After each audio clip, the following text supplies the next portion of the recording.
Hello. I'm really glad you're here tonight. This hour is different from the rest of the day. It doesn't ask you to decide anything. It doesn't ask you to perform or explain or keep up. It simply invites you to lie still and let your thoughts move at their own pace. As the years pass, nighttime becomes a kind of companion, a place where the mind is free to wander without interruption, where memories return, not urgently but patiently, where understanding settles in quietly, without needing words. Later in life, the mind doesn't race the way it once did. It reflects, it revisits, it connects dots that once seemed unrelated.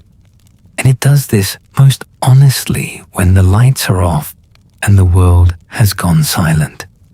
This space is for those thoughts, the ones that don't surface during the day, the ones that arrive only when you're alone with yourself, resting, remembering, and gently making sense of a long, lived-in life. Tonight, that wandering takes you somewhere ancient, somewhere patient, somewhere that has been waiting a very long time to be remembered. So take a slow breath, let your body soften into the bed, and allow this night to meet you where you are. And now, before we begin, if this kind of honest, gentle reflection speaks to you, take a moment to like this video and subscribe to the channel. And down in the comments, tell me where you're listening from and what time it is where you are right now. There's something comforting about knowing we're all here together, scattered across time zones, but united in these late hours when the world finally grows still. So settle in, adjust your pillows, find a comfortable position, and know that for the next hour, you're not alone in whatever wisdom you're carrying, whatever understanding you've earned, whatever truths rise to the surface when the lights go out. Let's begin. Close your eyes now and imagine the land as it once was. Not the land as you know it today, mapped and measured and divided into parcels and counties and states, but the land before all of that. The deep land, the old land, the land that breathed on its own terms, that flooded and dried and froze and bloomed according to rhythms no human hand had interrupted. Imagine the rivers, wide and slow and brown with the memory of soil.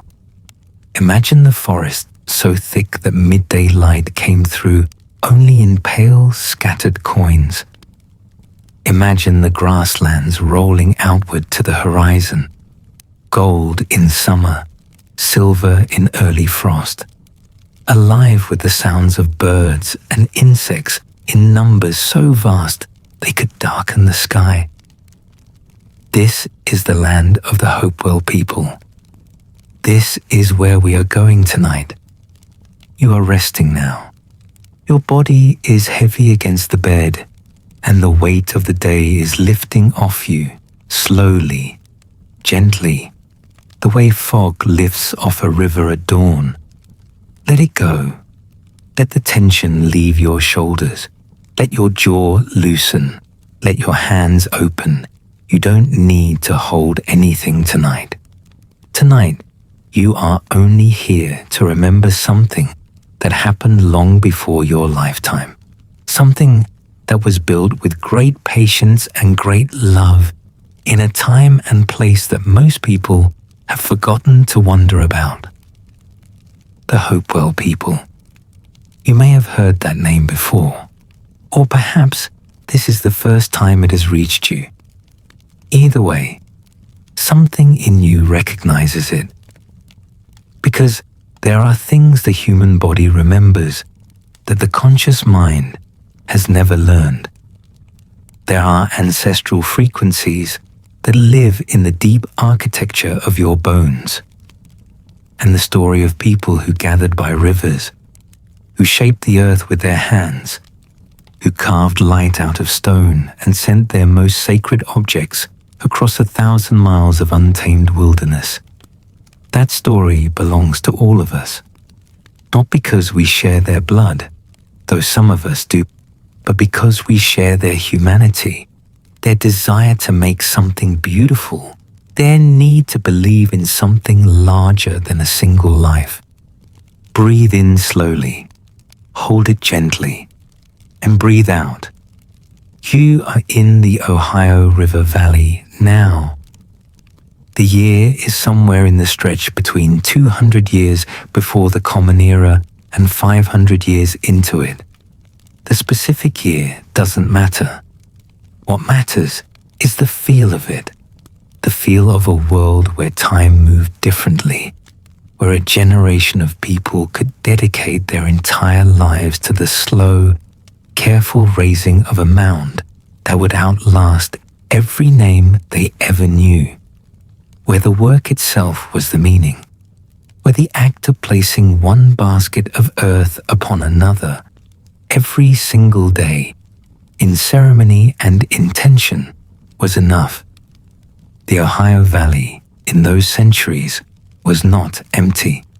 It was alive with communities, villages of circular houses, their walls woven from the branches of young trees, their roofs sealed with bark and grass, fires burning at the center of every home, smoke rising through holes at the top, finding the open sky, children running between the houses, dogs sleeping near the warmth of the embers, old ones sitting in the shade of the oak trees, watching the river, reading the clouds, telling stories that reached back further than memory.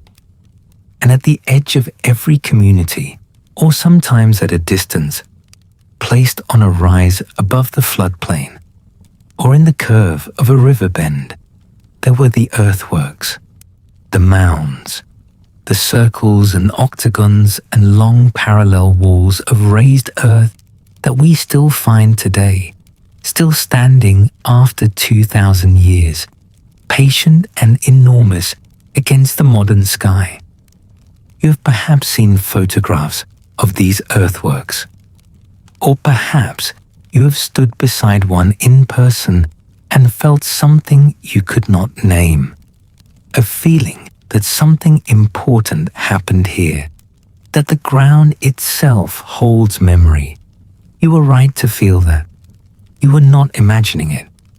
The Hopewell people were not a single nation with a single language and a single set of beliefs.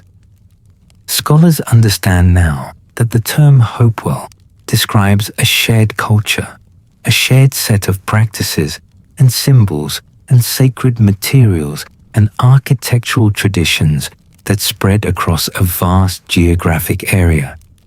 From the Ohio Valley at its heart, through Illinois and Indiana and Michigan, touching parts of Wisconsin and Kansas, and even reaching into New York and the Gulf Coast, not through conquest, not through domination, but through connection, through the slow, deliberate spread of ideas carried along rivers by people who understood the water as a road. Think about that for a moment. Think about the rivers, the Ohio, the Illinois, the Mississippi, the Tennessee, the Wabash, the Scioto. These were the highways of the ancient interior of North America. And along these highways, the Hopewell people built a network of exchange so sophisticated, so far-reaching, that modern archaeologists spent decades trying to believe what the evidence was clearly telling them. Objects made from copper, found only on the shores of Lake Superior, recovered from burial mounds in Ohio, obsidian volcanic glass from the Rocky Mountains of Wyoming, more than 2,000 miles to the west, turned up in Hopewell ceremonial sites in the heart of the eastern woodlands, alligator teeth and shark teeth from the Gulf of Mexico, grizzly bear canines from the Great Plains, shells from the Atlantic coast, marine pearls in quantities that dazzle the imagination. These were not accidental trades. These were not random encounters between wandering strangers. This was a deliberate, sustained, organized system of long-distance exchange that moved sacred and precious materials across the entire continent for centuries. The Hopewell people built the first great trade network of North America, and they built it not for profit in the modern sense, not for the accumulation of wealth as we understand wealth. They built it in service of ceremony, in service of the mounds, in service of something sacred. Let that settle over you now. Let the weight of those centuries rest against you like the blanket across your chest. 2,000 years ago, someone traveled the full length of a river, probably many rivers, carrying copper or mica or obsidian or pearls, not for themselves, but for the ritual that waited at the end of the journey, the ceremony that gave life its meaning, the mound that would hold all of it when the ceremony was complete. You are breathing slowly now, in through the nose, out through the mouth. The world outside is dark and quiet. Whatever was asked of you today has been set aside. You are here now, resting, and the rest of the world is resting too. And somewhere in the quiet, the old mounds are resting in the darkness as well, still standing, still patient, still holding what was placed inside them. The great earthworks of the Hopewell tradition came in several forms. There were burial mounds, the most personal kind, raised over the remains of important individuals and filled with the most precious objects the community could gather. There were geometric earthworks, enormous enclosures of circles and square and octagons whose alignments with the movements of the moon tell us that the people who built them were careful and patient astronomers. And there were effigy mounds further north, shaped like birds and bears and serpents, their meaning written in forms that speak more directly to the heart than to the analytical mind. But let us begin with the burial mounds, because that is where the most intimate story lives. Imagine you are walking through a landscape of low, forested hills somewhere in the Scioto River Valley of what is now southern Ohio. The morning is cool. The river is audible in the distance, a low, steady voice speaking in a language older than any word. You come to a clearing, and in the clearing there is a mound, not enormous by the standards of later Mississippian cultures, but still significant. Perhaps 12 feet tall, perhaps 50 feet across at its base, covered in grass now, or perhaps still bare earth if the construction is recent, its sides smoothed by the hands of many people working together over many seasons. You understand, without being told, that this is a sacred place. The way the air sits differently here, the way the birds move around the edges rather than through the center of the clearing, the way your own body slows and becomes quieter in the presence of something this deliberate, this intentional. The people who built this mound began by preparing the ground. They cleared the surface down to the subsoil. They laid down a prepared floor, sometimes of sand or gravel or carefully placed bark. And on this floor, they built a structure, not a permanent house, but a charnel house, a place where the dead were brought for preparation, where certain individuals, the honored ones, the leaders or the ritual specialists, or the beloved ones who carried significance for the entire community, were laid out and attended to in preparation for what would come. The rituals of preparation could last for months. The body was treated with care and intention that we can only partially understand from the evidence left behind. Important individuals were sometimes placed in elaborate settings, surrounded by objects that reflected their roles in life and their status in the world of the living. Copper ear spools beaten into perfect circles, copper breastplates laid against the chest, necklaces of bear teeth and freshwater pearls, headdresses with antlers or cut mica shapes that caught the firelight in a way that would have been dazzling and otherworldly, stone platform pipes carved into the shapes of animals with a precision and artistry that takes the breath away even today, even in a glass museum case, even photographed in a book. Breathe slowly. Your body is sinking deeper into the mattress. Your thoughts are becoming gentler, softer at the edges. You don't need to hold on to anything tonight.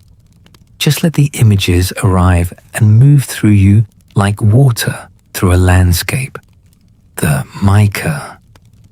Let us talk about the mica, because there is something about the mica that goes directly to the heart of what the Hopewell people understood about beauty and light and the sacred. Mica is a mineral, a silicate mineral that forms in thin, transparent sheets that can be split almost infinitely fine.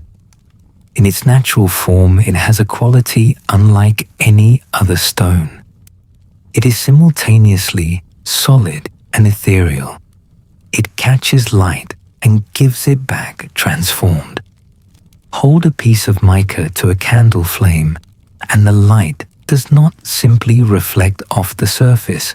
It enters the stone and moves through it and comes out changed, warmer, more alive, as though the stone itself has breathed on the light. The Hopewell people sourced their mica primarily from the southern Appalachian Mountains, from deposits in what is now western North Carolina and Georgia. These deposits were hundreds of miles from the Ohio Valley. Someone had to make that journey.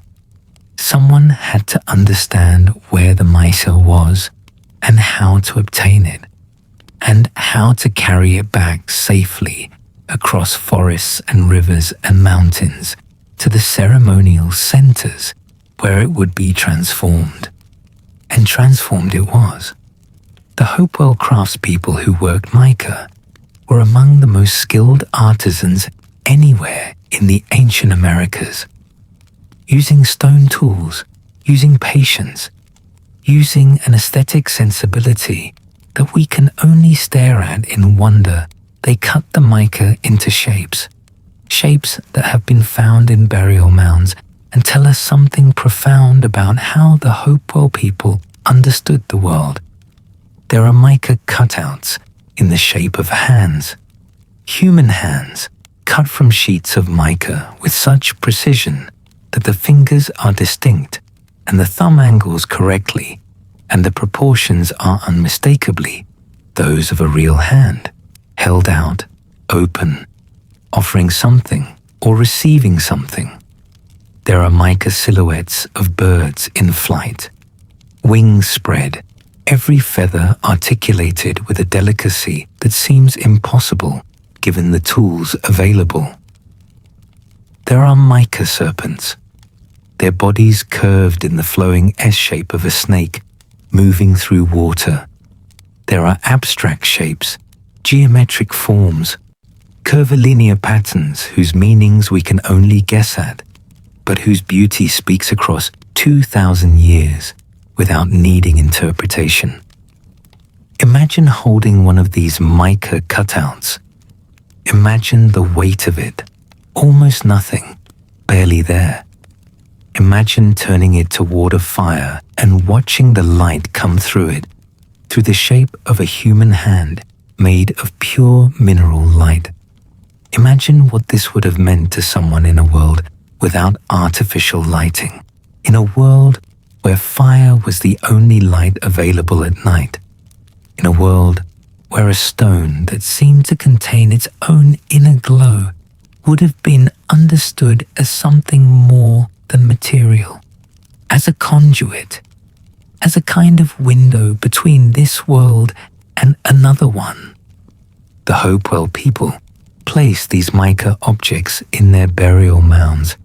They placed them with the dead, perhaps because the dead were crossing over into that other world, the one visible through the translucent stone. Perhaps because the light that moved through mica was the same light that waited on the other side.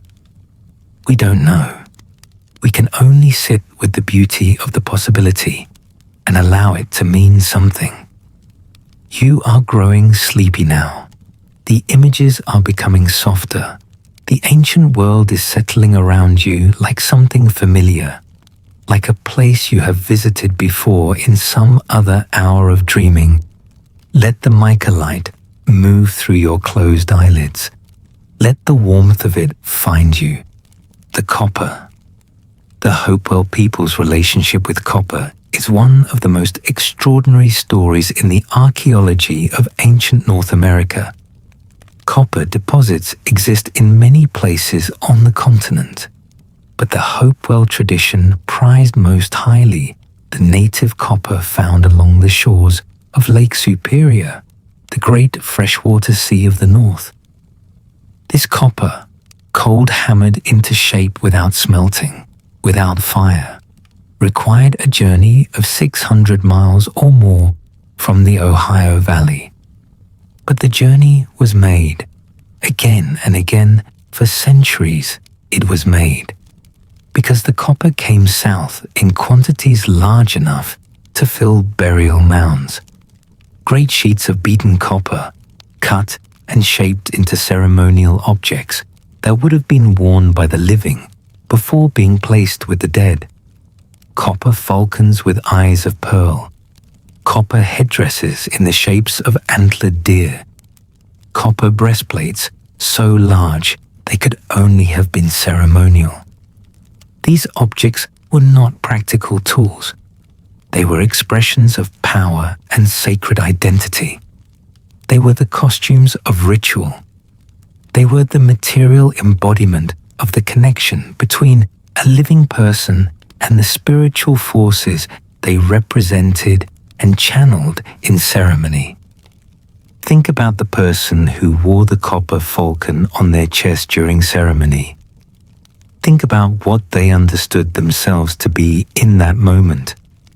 Not simply a person wearing a beautiful object, but a conduit, a point of intersection between the human world and the world of the falcon, a vessel through which the power and perspective and freedom of that great bird could move into the community, could speak to the gathered people, could carry prayers upward.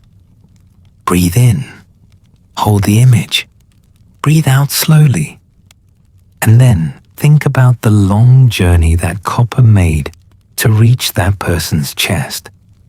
Someone knew the place on the shores of Lake Superior, where the copper could be found lying on the surface of the ground or in shallow deposits near the water. Someone organized the journey north, the long paddling up rivers, the portages over high ground between watersheds, the cold nights in unfamiliar country. Someone gathered the raw copper and brought it home, and then the craftspeople who knew how to work it spent long hours cold hammering it into the sacred forms, shaping it with stone tools, feeling the metal respond slowly under patient repetition. Every step of that process was ceremony. Every step was meaning. The gathering and the carrying and the shaping and the wearing, and finally the placing with the dead. One continuous act of devotion that began at a cold lake in the north and ended in the dark interior of a mound in Ohio, where it has waited for 2,000 years. There is something in this that speaks to a way of understanding time and effort and purpose that is quite different from our modern orientation. We want things to be efficient. We want the shortest path between the desire and its fulfillment.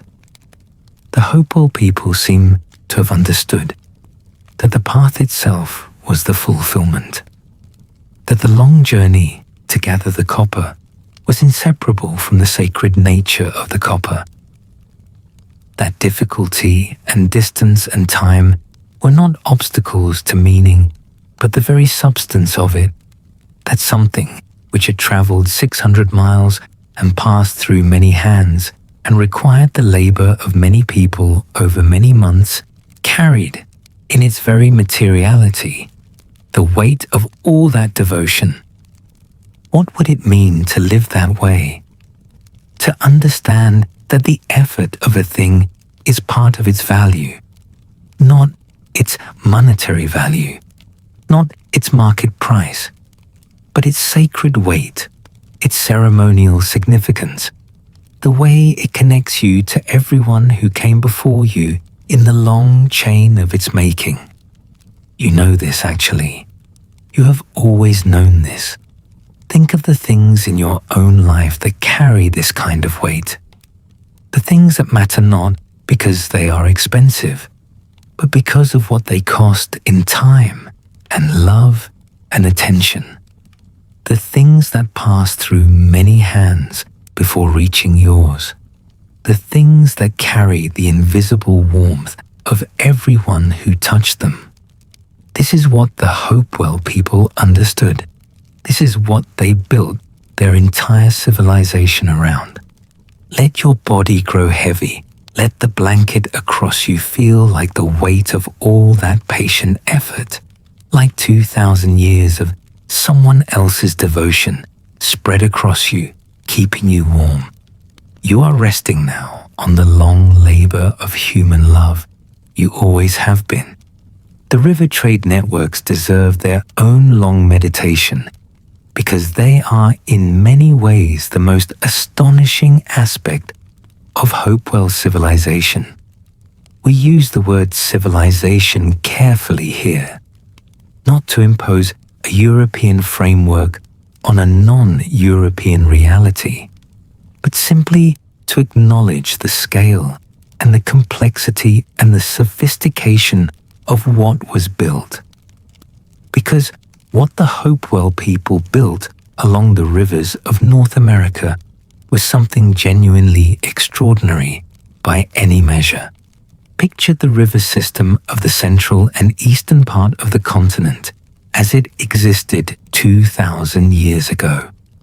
The Mississippi running like a spine from north to south, the Ohio joining it from the east, the Illinois, the Missouri, the Tennessee, the Cumberland, the Wabash, all feeding into the great system, creating a network of navigable waterways that reached into almost every corner of the vast interior. A network that, if you had a canoe and the knowledge to use it, could carry you from the Gulf of Mexico to the Great Lakes, from the Atlantic watershed to the edge of the Great Plains. The Hopewell people used this network. They used it with intention and organization and a geographical knowledge of the continent that we are only beginning to appreciate fully. Because the objects that moved through Hopewell burial mounds were not the result of chance encounters or casual trading. The quantities are too large. The geographic spread is too consistent. The same kinds of objects, the same materials, the same symbolic vocabulary appearing in Hopewell sites from Missouri to New York, from the Great Lakes to the Gulf Coast. This required planning. This required relationships maintained over generations. This required people who specialized in the long journeys, who knew the rivers and the portages and the communities along the way, who carried not just objects, but also information, ideas, stories, and the sacred symbols that unified a far-flung cultural world. Imagine one of these travelers, a person in their 30s perhaps, experienced in the rivers, known in communities along the route.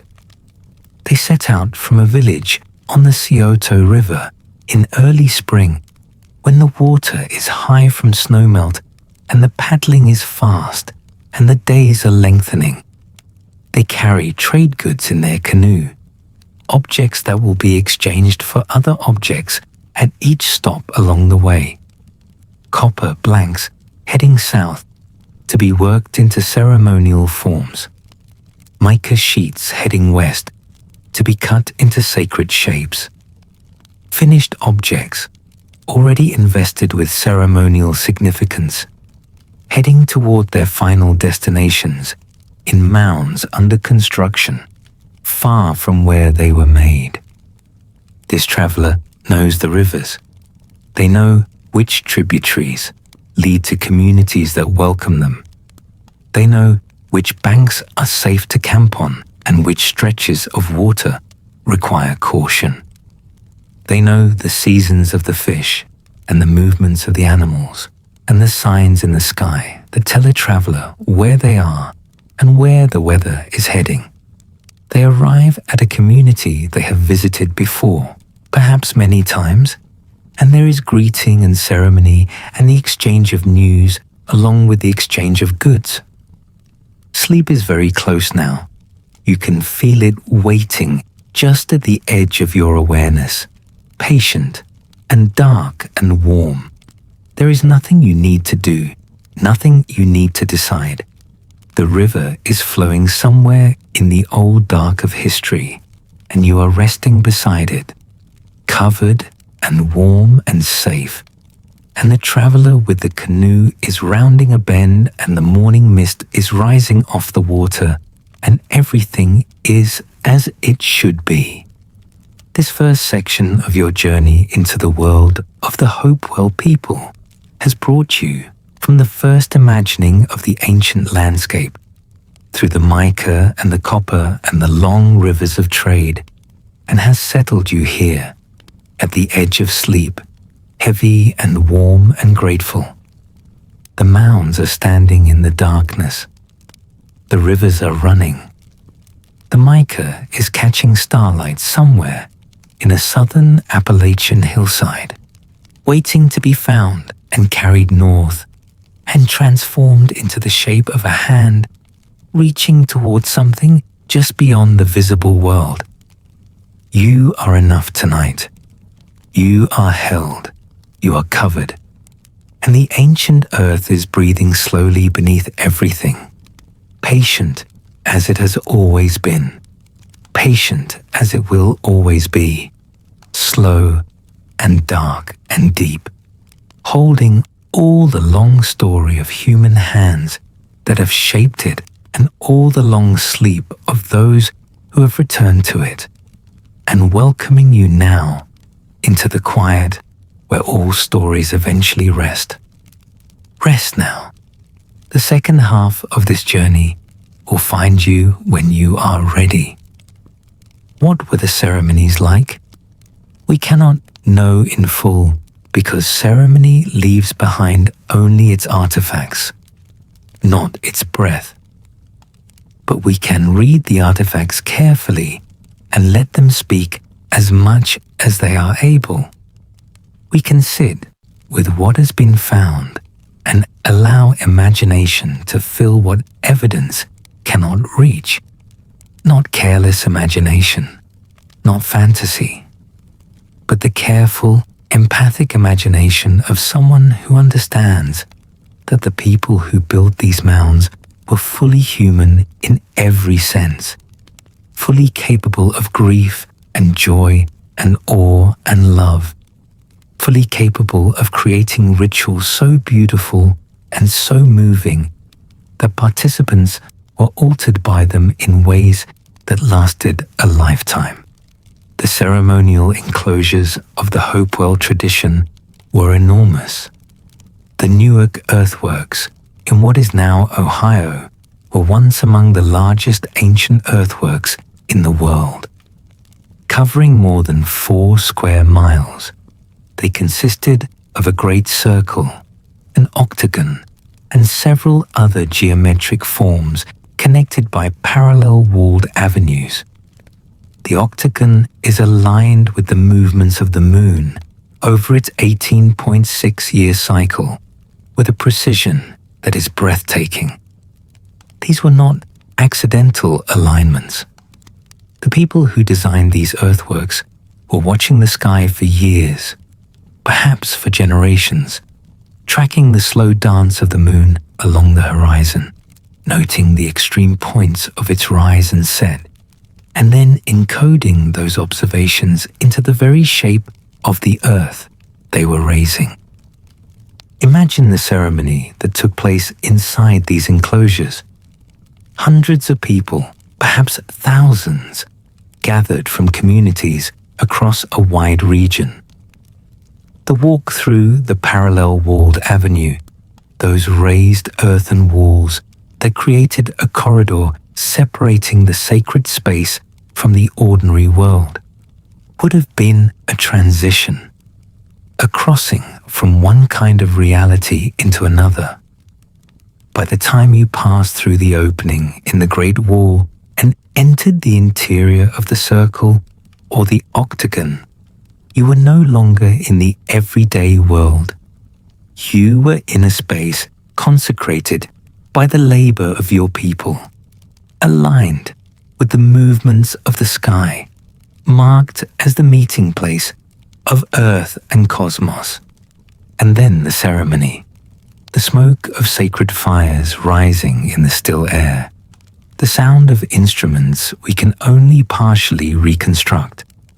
Drums, certainly, flutes made from bird bone or river cane, perhaps rattles of copper or shell, the voices of ritual specialists calling out in patterns that created in the listener a shift of consciousness, a loosening of the ordinary boundaries of self, an opening into something larger and older than the daily identity.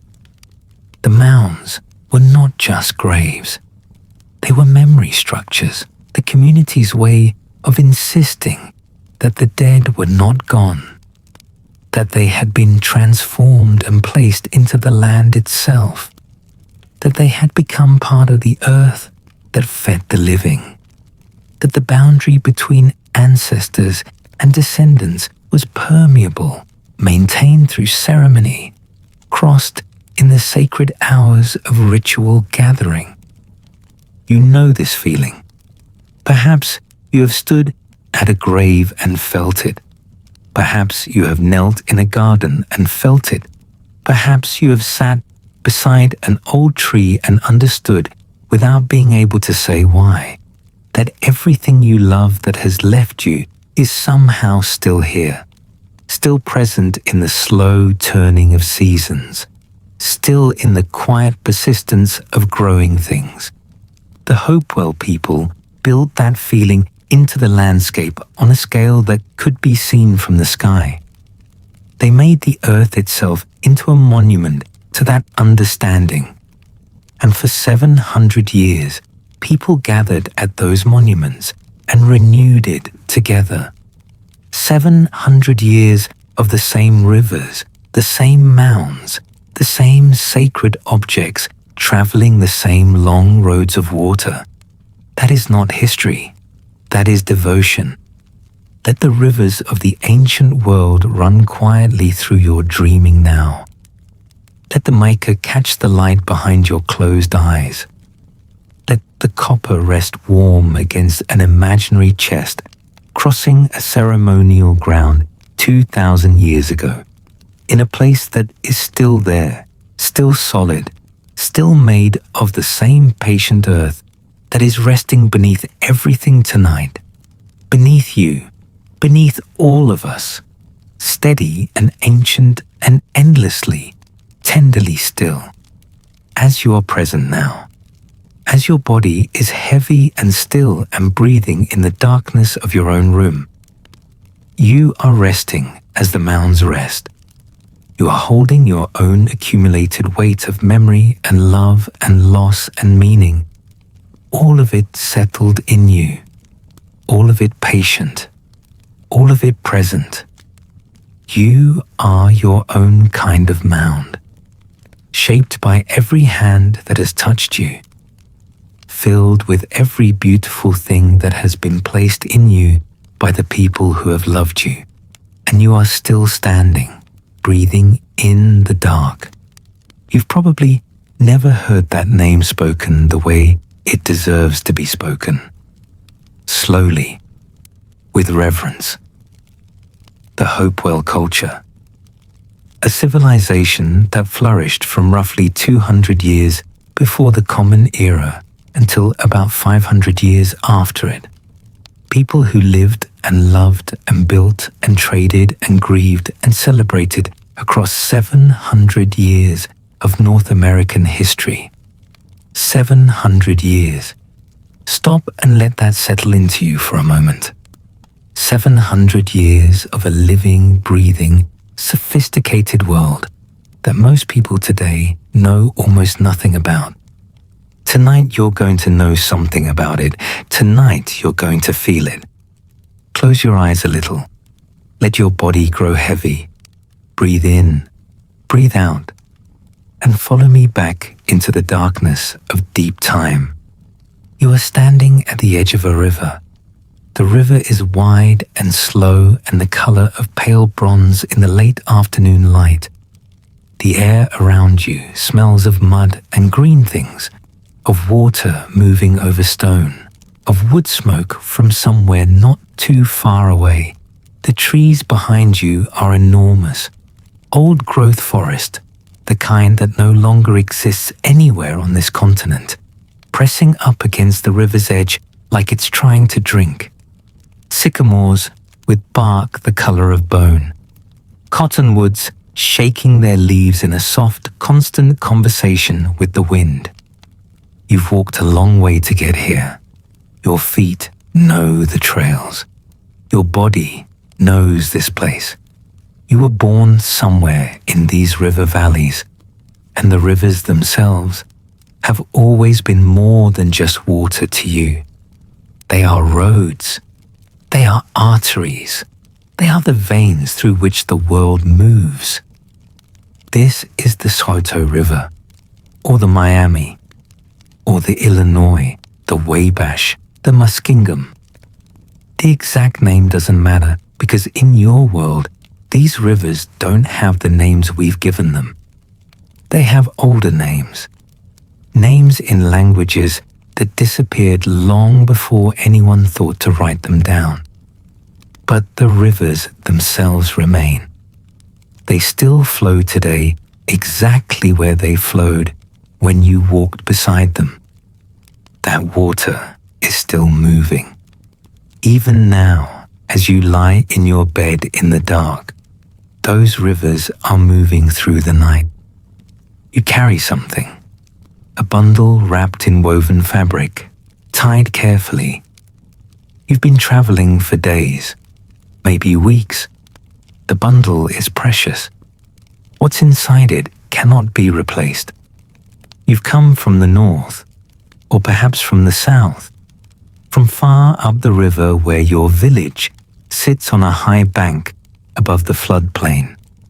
You've come because you were asked to come. Because this is the season when people gather, because the mounds are waiting. You see them from a distance first. Even before the forest thins and the ceremonial ground opens up before you, you can feel them. Something changes in the air. Something shifts in your chest, in your belly. A kind of weight settles over the landscape that isn't unpleasant.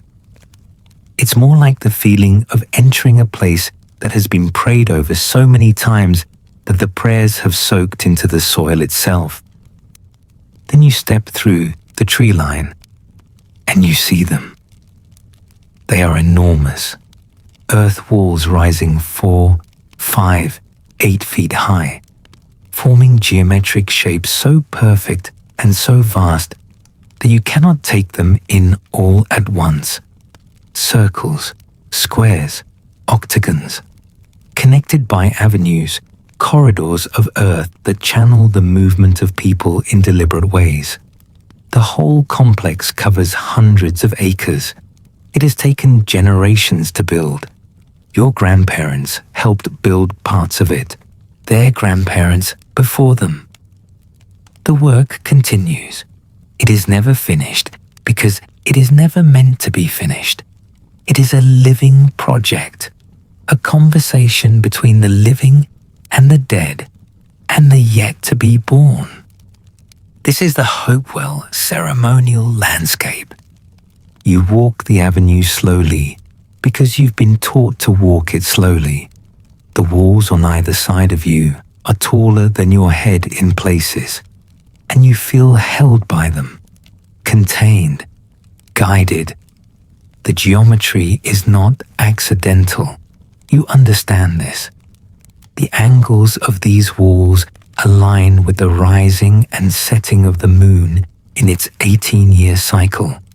The builders of these earthworks watched the sky for generations before they put a single basket of dirt in place. They watched and recorded and understood celestial movements that most people living today couldn't name or calculate without instruments. But these people had no instruments. They had eyes. They had time. They had patience that we can barely comprehend. They had a relationship with the cycles of the sky and the earth that was not poetic and not symbolic, but practical and precise. The mounds are a kind of permanent record of that precision. They are the result of a people who paid absolute attention to the world they lived in. You pay attention now. You walk carefully. You arrive. At the center of the sacred enclosure, people are already gathering. They have come from extraordinary distances. This surprises those who study the Hopewell today, even those who have devoted their lives to understanding this culture. The trade networks of these people were staggering, almost unbelievable. Copper from the shores of Lake Superior, 1,500 miles to the north. Obsidian from Yellowstone, 2,000 miles to the west. Grizzly bear teeth from the Rocky Mountains. Shark teeth and lightning whelk shells from the Gulf of Mexico. Alligator teeth. Galena from the lead deposits of Missouri and Illinois. Silver from Ontario. Meteoric iron from the sky itself, fallen in Kansas and Iowa, somehow found and carried and transformed. The people who gathered at these ceremonial sites were not isolated. They were not primitive. They were nodes in a web of connections so vast that it covered most of the continent. Archaeologists call it the Hopewell interaction sphere. And when they first discovered the evidence of it, many of them simply could not accept what they were seeing. The distances were too great, the materials too exotic, the sophistication too unexpected. But the evidence was there, is still there, in the soil, in the mounds. You recognize faces from past gatherings. A woman from the south, whose people work the copper. A group of men from the west, who've brought with them a material so rare and so beautiful. It makes people stop talking when they see it. The obsidian is black and glassy, and it catches the light in a way that seems almost alive. You've never been to Yellowstone. You never will. But through this stone, you have a connection to that landscape, to those mountains, to the people who live in their shadow. Everything is connected. Everything has always been connected. This is not a philosophy for you. It is simply a fact of your world. You find a place near a fire and you sit. Tomorrow, the ceremonies will begin in earnest. But tonight, there is work to be done. You unwrap your bundle carefully, and what you have brought glints in the firelight like a fallen piece of star. Mica. Mica from the mountains to the southeast, the Blue Ridge, the Appalachians. Great sheets of it, some almost transparent, some with a soft golden shimmer, some the color of silver water. Your people have been cutting it for generations, shaping it into forms that require a steadiness of hand and a patience of spirit that not everyone possesses. You are one of the ones who possesses it. The sheets of mica you carry have been cut into shapes, animal shapes. A serpent, long and graceful, its outline so clean and precise that it seems to writhe when the light moves across it.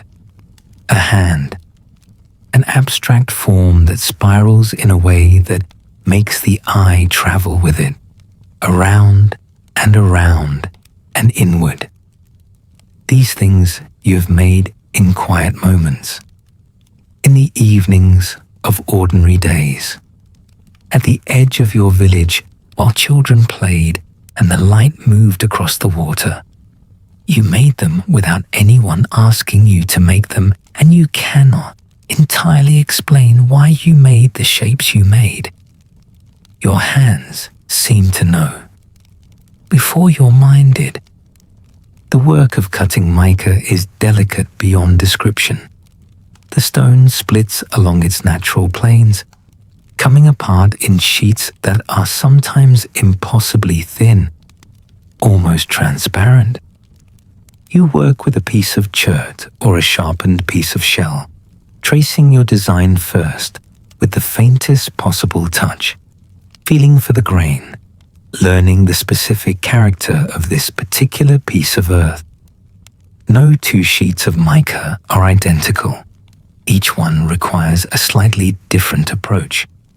Each one teaches you something new about itself, and therefore about you. This is art, but it's also science. It's also prayer.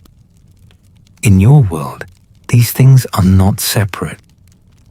The mica pieces you've brought will be placed in the burial mounds.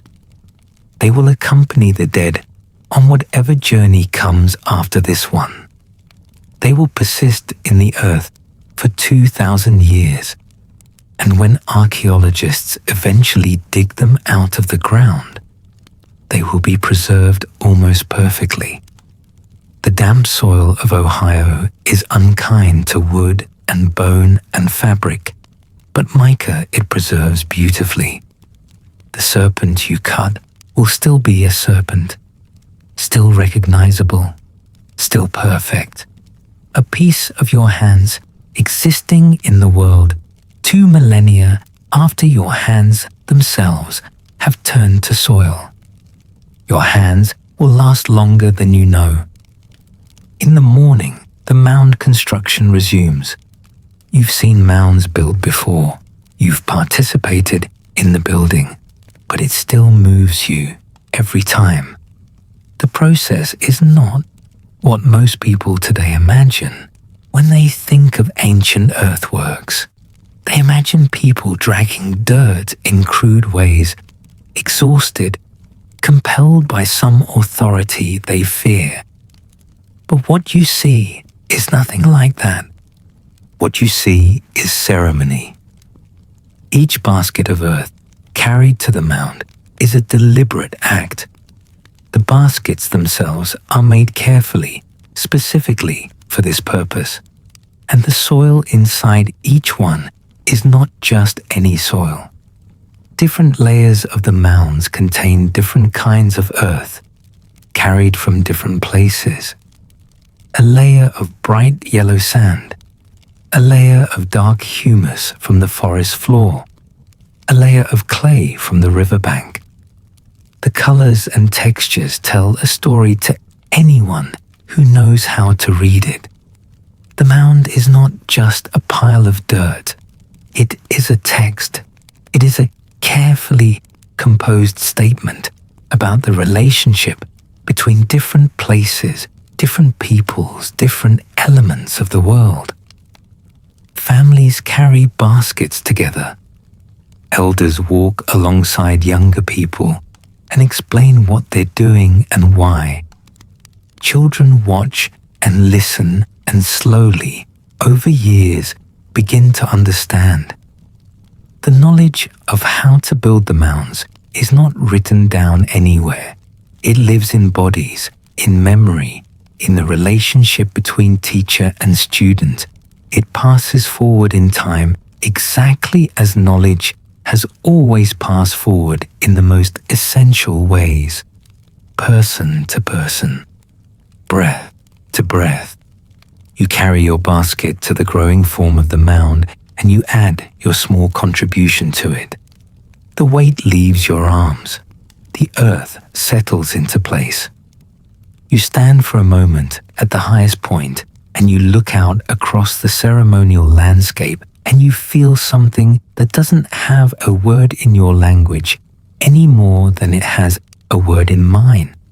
A sense of participating in something larger than yourself, of being one thread in a fabric that extends in every direction, backward and forward through time, outward in space to the edges of the world you know. This feeling, this exact feeling, it is not so different from what human beings have always felt when they work toward something that will outlast them. Inside the burial mounds, the most extraordinary things will be placed. Not because the people being buried were kings, though some were clearly people of great status and importance. The Hopewell did have social hierarchies, people of influence whose lives and deaths marked moments in their communities' histories. But the objects placed with the dead were not simply displays of wealth. They were more complex than that, more thoughtful. Copper, beaten into thin sheets and shaped into forms of breathtaking beauty, breastplates and headdresses and cut-out silhouettes of birds with spread wings. The copper was obtained through trade but worked locally, hammered cold in a technique that required years to master.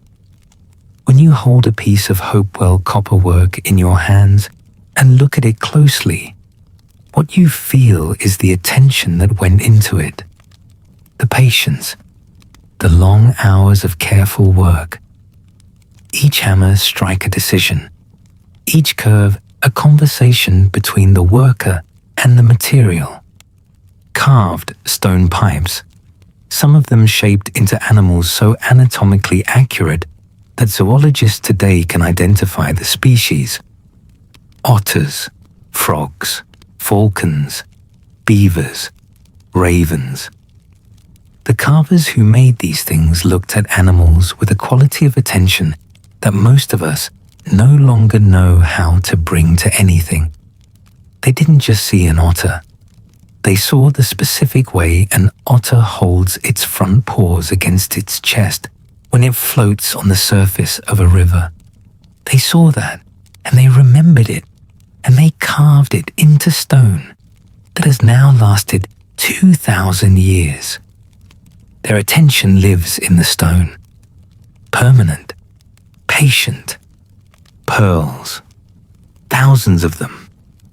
Freshwater pearls from the mussels of those same rivers you walked beside. drilled by hand with tools of incredible fineness, strung and restrung and strung again, worn during life and placed in the earth at death. When one burial mound in Illinois was carefully excavated in the 20th century, it contained over 60,000 pearls in a single deposit, 60,000 individual acts of patience, 60,000 holes drilled by steady hands in firelight. You think about the firelight, you think about the hours, you think about the specific quality of time that a person inhabits when they are making something beautiful and difficult by hand in the evening hours. You have lived inside that quality of time.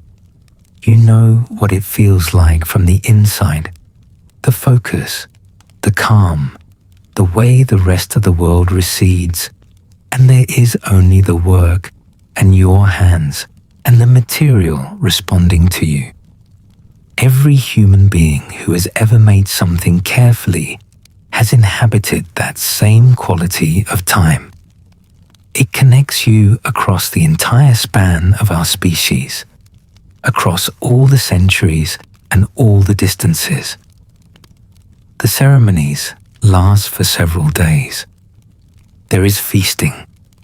The river yields fish in extraordinary quantities, and the surrounding forest provides everything else a community needs. Deer, turkey, hickory nuts, wild plums, persimmons so sweet in the autumn frost that they taste almost constructed, almost too good to have happened by accident.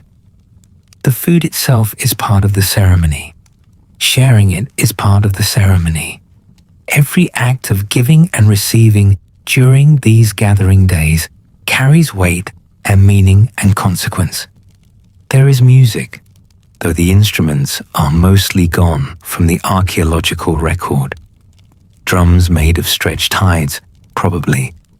Flutes of bone and cane. The human voice, always the most ancient instrument. You imagine the singing that rose up from those gathering grounds in the night. Voices carrying across the river to the forest on the other side. Voices threading up through the darkness toward the stars that the mound builders knew by name. There is storytelling. This is how the world is maintained. This is how the knowledge lives. An elder sits in the firelight and speaks, and the words she uses are very old words, words that carry the history of the people inside them. She tells the story of the copper, where it came from, how the first piece was found, what it means, why it matters. She tells the story of the mounds, who built the first ones, what they were trying to do, what is still being done. She tells stories about the sky, about the moon in its long cycle, and what that cycle means for the ceremonies and the crops and the movement of animals and the right times to do difficult things. You listen. You've heard some of these stories before, but stories are not diminished by repetition. They deepen. Each time you hear a story, you are different, older, and so the story lands in you differently, settles into different places, connects to different things you now know that you didn't know before. This is how oral traditions work. They are not inferior to written ones. They are different. They require a quality of attention and memory that writing eventually allows us to abandon. And in abandoning it, we lose something real. The Hopewell people remembered everything that mattered. Everything essential was inside them, not outside them on stone or papyrus or paper. The stories were the mounds of the mind. On the last night, you sit at the edge of the ceremonial ground and you look up at the stars. You know the stars the way a navigator knows the sea. Not as decoration, not as poetry, though they are that too. You know them as a calendar, as a map, as a language. The Milky Way overhead is so bright here, 2,000 years before the light pollution of our own era, that it actually casts a shadow. Your shadow falls behind you in the starlight. You can read by starlight. You can see color in it. The great geometric earthworks around you were built partly to align with specific celestial events. The Newark Earthworks in Ohio, the most elaborate complex the Hopewell ever built, align precisely with the 18-year lunar cycle. The builders tracked the moon for decades, through generations, watching where it rose and set on the horizon through its full cycle of movement. And then they encoded that information permanently into the landscape. They built it into the earth so it would last. And it has lasted. Parts of it still exist today. You can go there. You can stand inside one of the surviving circular earthworks and watch the moon rise over the walls, and know that 2,000 years ago, someone stood in very nearly this same spot and watched the same thing and felt something very similar to what you might feel. Something about time, something about continuity, something about the smallness and the greatness of being alive on this particular spinning world. You feel it now, lying in your bed in the dark. The same moon that rose over the Newark earthworks is somewhere in the sky above you tonight. The same stars, moved slightly by the slow procession of the ages, but still recognizable, still following the same great patterns, are overhead right now. The distance between you and the Hopewell people is enormous and real, but something crosses it. Some thin, bright thread connects you to those figures sitting in the starlight beside their carefully built mounds, listening to stories, placing beautiful things in the earth, watching the sky with patient, attentive eyes. You are not so different from them. They were not so different from you.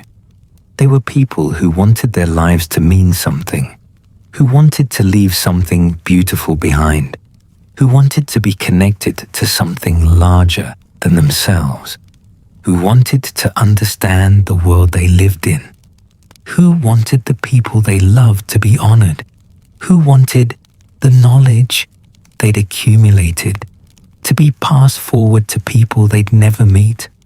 They succeeded. It survived. 2,000 years of Earth could not entirely erase what they made. The gathering ends, as all gatherings must. People begin to take their leave. A long process, full of small ceremonies of farewell, the trading of objects, the exchange of knowledge. A family from the south gives you a small piece of worked galena, shiny and heavy, in exchange for one of your carved mica pieces. The spiral form you made without quite knowing why. You watch it go into someone else's bundle, and you feel both the loss of it and the rightness of it. Beautiful things want to move through the world. They want to be passed forward. You have new copper now, a small worked ornament from the north, a circular piece with incised lines that tell a story you'll spend years learning to fully read. You carry it with great care. You'll bring it home to your village, and it will be admired and wondered at. Your children will touch it and ask questions, and you'll tell them the story of where it came from, the long journey it made, the hands it passed through to reach yours. And that story will travel with the object, becoming part of it, adding to the weight of meaning it carries. This is how culture works. This is how it has always worked. Objects carry stories. Stories carry objects. People carry both, passing them forward across time. And the accumulation of all that passing is what we call history. You walk back to the river, the same river you arrived by, but you are not the same person who walked along it toward the mounds a week ago. Something in you has been shifted, realigned. The gathering has done what it was meant to do. You feel connected to the people you've met and traded with, to the work you've contributed to the mounds that will stand long after you've gone. You feel like a thread that has been woven more tightly into a fabric. You feel less alone in the particular way that matters most. The river takes you home. The Hopewell culture ended, as all things end. By around 500 years of the Common Era, the elaborate ceremonial mound building had declined. The long-distance trade networks contracted. The great gathering places were used less and less. The reasons are still debated among those who study this period. Climate change, perhaps, disrupting the agriculture that supported dense population. Shifts in social organization. The slow dissolution of whatever particular combination of belief and practice and leadership had made the whole extraordinary system cohere. They didn't disappear. The people themselves continued. Their descendants are still here, in the nations and communities that carry forward the deep threads of this continental heritage. The Hopewell culture ended, but the people didn't. Nothing ends cleanly. Everything continues in some form. What disappeared was the specific expression, the elaborate mounds, the continent-spanning trade, the great ceremonial gatherings. These things faded, and the forest grew back over some of the earthworks, and the centuries accumulated.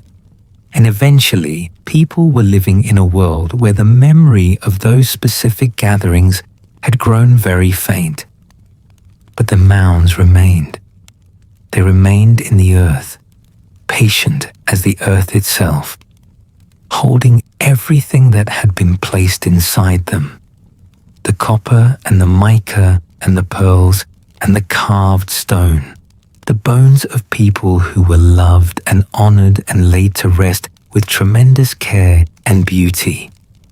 All of it waiting 2,000 years for someone to pay enough attention to find it. And people did. People do. Those who have learned to pay attention to what the earth holds are changed by it. There is something in the knowledge of the Hopewell culture, in the contemplation of what those people made and knew and cared about, that adjusts something in the chest, that makes the world feel both older and more alive, that reminds you that the impulse toward beauty and ceremony and connection is not new. It is not recent. It is not a product of civilization as we usually define it. It is simply human, ancient and persistent and irreducible. You carry it too. Whatever drew those hands to the mica and the copper and the careful earth, whatever made them watch the moon for decades and then build its movements permanently into the landscape, whatever made them travel 2,000 miles to share beautiful objects with people they might only meet once in a lifetime, that same impulse lives in you as surely as it lived in them. It has never left our species. It only finds different forms in different ages. Tonight, under these covers, you've traveled far. You've stood at the edge of a river 2,000 years gone. You've walked earthwork avenues that still exist in Ohio if you know where to look. You've held mica in careful hands and felt the grain of it, the natural planes along which it wants to split. You've sat in firelight while an elder told stories about the stars. You've watched the moon rise over earthen walls that were built specifically to frame its rising. You've been, for a little while, part of something much larger than the single life you're living. You've glimpsed the depth of time that runs beneath the surface of this continent, the thousands of years of human presence and ingenuity and beauty that preceded everything you learned in school. And that depth, once felt, doesn't leave you entirely. It stays. It settles into the way you see things. The rivers are still running tonight. The Scioto and the Miami and the Illinois and the Wabash, the same rivers the Hopewell walked beside, are running in the dark right now, indifferent to centuries, carrying the same water toward the same seas. The moon, if it's out tonight, is the same moon that cast shadows on those gathering grounds 2,000 years ago.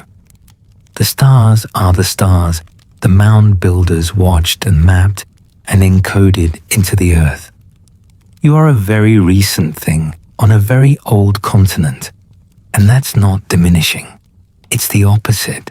It means you are part of something vast and continuous and still unfolding. It means the human story that you're living is connected to stories going back so far that we can barely see them. It means you're not alone in history any more than those people were alone under those stars. Think about the mica cutter for a moment. That person who sat in the evening light and traced an outline with the faintest possible touch, who felt for the grain, who worked patiently until the serpent emerged from the flat stone, who placed it carefully in a bundle and carried it for days or weeks to lay it in the earth beside someone they loved. That person wanted what you want, to make something that mattered, to honor the dead with beauty, to contribute something lasting to the world they were passing through. You understand that wanting completely.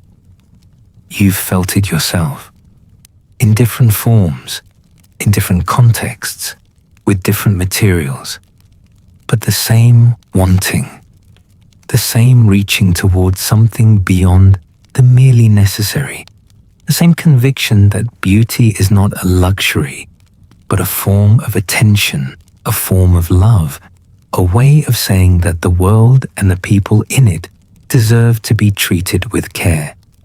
That conviction is 2,000 years old at least. It's as old as our species, probably. And it's alive in you tonight, under these covers, in this bed, in this brief and precious life you're living. Rest now. Let the rivers run. Let the mounds hold what they hold. Let the stars continue their patient circuits overhead. Let the deep times settle around you like river water around stone. You are held by history. You are part of the long human project of paying attention to this world and trying to make something beautiful in it before the time comes to let go. The mica still glints in museum cases across Ohio and Illinois. The copper still catches the light exactly as it did when it was first worked by patient hands. The earthworks still align with the moon and its appointed rising, still measuring out the great celestial cycles, the way they were built to do 2,000 years ago. What was made with that much care could not be erased by time. What is offered with love endures. What is built with patience outlasts everything else. This has always been true. It was true for the mound builders, and it is true for you. Breathe in slowly and deeply. Breathe out slowly and fully. Feel the weight of the covers, the warmth your own body has made, the particular quiet of this late hour. You've carried a long way tonight. You've carried enough. The journey was worth it. Set it all down now. The fires die down, the stories settle, and the world grows still. Let your thoughts drift away like embers on the wind. Good night. You journeyed far through time tonight. Now it's time to journey into dreams. Close your eyes, breathe, and let sleep find you.